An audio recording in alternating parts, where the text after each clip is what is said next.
स्वागत है आपका आज की पावन बुधवार व्रत कथा में। बुधवार का दिन भगवान बुद्धदेव और श्री गणेश जी को समर्पित है। इस व्रत को करने से व्यक्ति की बुद्धि तेज होती है। बहुत समय पहले कांचीपुरम नगरी में हरिदास नाम का एक व्यापारी रहता था। वह बहुत धर्मात्मा, ईमानदार और दयालु था, लेकिन उसके जीवन में एक बड़ी परेशानी थी। उसका व्यापार दिन ब दिन घाटे में जा रहा था। हरिदास रोज गणेश मंदिर जाता, लेकिन उसके मन में हमेशा एक प्रश्न रहता, हे गणेश जी, मैं सबका भला करता हूँ, फिर भी मुझे सुख क्यों नहीं मिलता। एक दिन मंदिर में बैठा हुआ वह रो पड़ा। तभी वहां एक संत महात्मा आए। उनकी आंखों में तेज था और स्वर मधुर। बेटा, चिंता मत कर। तेरे भाग्य में सुख तभी आएगा जब तू बुधवार व्रत पूरे विधि विधान से करेगा। हरिदास ने पूछा, गुरुदेव, ये व्रत कैसे किया जाता है? संत ने बताया, हर बुधवार सुबह स्नान कर, हरे वस्त्र धारण कर, गणेश जी को दूर्वा, हरे फल और मोदक अर्पित कर, पूरा दिन व्रत रख और शाम को गरीबों को भोजन करवा। हरिदास ने प्रण किया, आज से मैं प्रत्येक बुधवार व्रत रखूंगा। अगले बुधवार हरिदास ने पूरी श्रद्धा से व्रत किया। पूजा के बाद उसने मंदिर में प्रसाद बांटा। शाम को जब वह घर लौटा तो देखा, उसके गोदाम में अचानक बहुत से व्यापारी आए हैं। वे बोले, हरिदास जी, हमें आपके माल की बहुत जरूरत है। हम दुगने दाम देकर माल खरीदेंगे। हरिदास को विश्वास नहीं हुआ, लेकिन सब सच था। उसी दिन उसका पहला सौदा हुआ और उसे बड़ा लाभ हुआ। वह समझ गया, ये गणेश जी की कृपा है। हरिदास की पत्नी सावित्री बड़ी सुशील थी, परंतु उसे व्रत उपवासों में विश्वास नहीं था। वह बोली, हरिदास, यह सब संयोग है। किसी व्रत से व्यापार नहीं बढ़ता। हरिदास ने मुस्कुराकर कहा, सावित्री, श्रद्धा और भक्ति से ही चमत्कार होते हैं। तू देखना, एक दिन गणेश जी खुद अपना आशीर्वाद देंगे। अगले सप्ताह फिर बुधवार आया।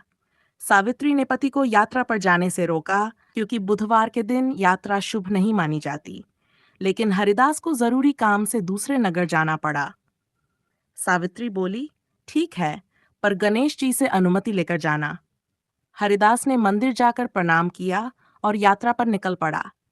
रास्ते में हरिदास को एक वृद्ध ब्राह्मण मिला। उसने कहा, बेटा, बुधवार को यात्रा नहीं करनी चाहिए। हरिदास ने कहा, मुझे जरूरी काम है, माफ करें। वृद्ध मुस्कुराया, जाओ, पर याद रखना, आज की यात्रा तुम्हें कुछ सिखाएगी। हरिदास आगे बढ़ा। रास्ते में अचानक तेज आंधी चली और उसका बैलगाड़ी का पहिया दलदल में फंस गया। वह बहुत प्रयास करता रहा, पर कोई मदद नहीं मिली। अंधेरा छा गया और दूर से मंदिर की घंटियां सुनाई दीं। थका हुआ हरिदास वहीं बैठा गणेश जी का ध्यान करने लगा। हे गणेश जी, मुझसे गलती हो गई। बुधवार को यात्रा नहीं करनी चाहिए थी। तभी उसे महसूस हुआ जैसे कोई दिव्य हाथ उसके कंधे पर रखा हो। वह मुड़ा तो देखा, एक तेजस्वी ब्राह्मण उसके साथ खड़ा था और उसके स्पर्श से गाड़ी अपने आप निकल आई। हरिदास ने आंसुओं से कहा, आप कौन हैं? ब्राह्मण बोले, मैं वही हूं जिसे तू हर बुधवार पूजता है। गणेश जी तेरे भक्तों की परीक्षा लेते हैं, सजा नहीं देते। और वह दिव्य रूप में विलीन हो गए।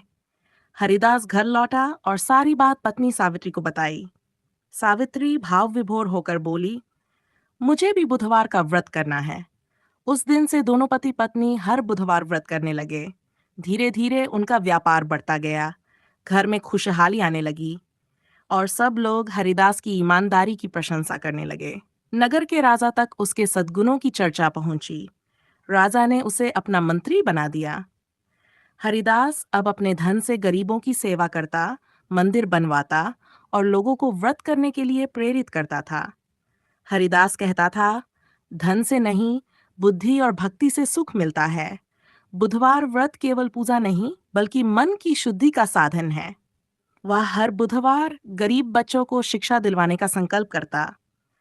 भगवान गणेश की मूर्ति के सामने बैठकर कहता, हे विघ्नहर्ता, मुझ में सद्बुद्धि बनी रहे।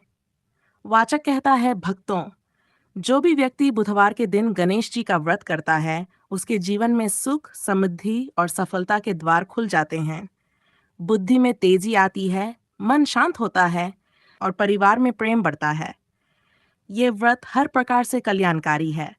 गणेश जी की कृपा से हर असंभव कार्य संभव हो जाता है।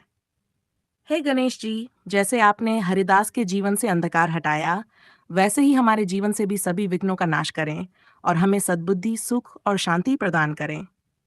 जय श्री गणेश।